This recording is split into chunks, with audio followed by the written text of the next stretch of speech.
As Senate Chair of the Judiciary Committee, I was proud to have been honored to preside over the hearing in July on the Transgender Rights Bill.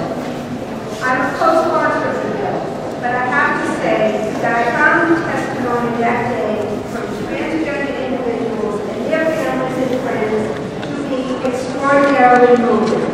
I know I will never forget the words of some of the parents who spoke openly and movingly about their concerns when a child came out to them as a transgender, and how their minds were opened up, and how those children experienced discrimination, hate, anger, and had to rely on their parents to help them in those times of need.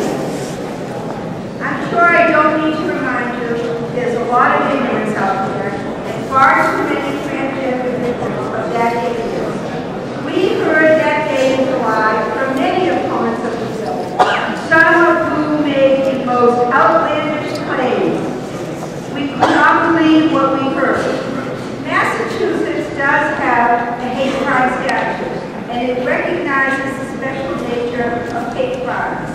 That certain act of violence are intended both to hurt the individual on the receiving end and to put all members of the community in fear.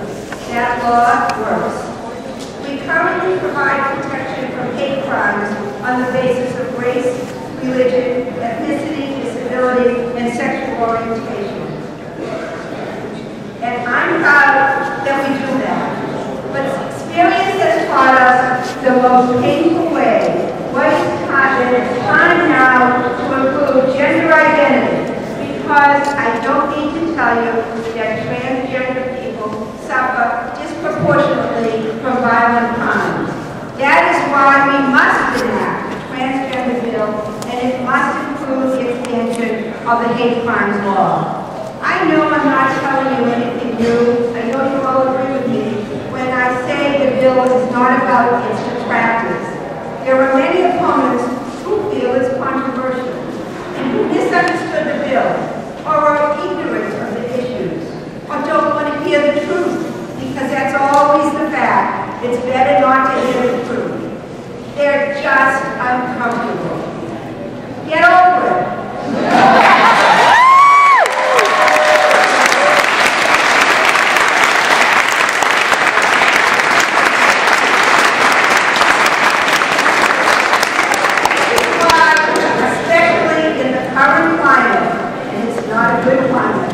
We must redouble our efforts to educate our friends, neighbors, and co-workers. We know that hatred can stem from misunderstanding and ignorance, but we learn from the debate on equal marriage that when we show people how deeply these issues matter to those we love, we win. So, again, the job has just begun. We need to prove, and we need to be diligent, and we need to prove to the people in this building just how important that is.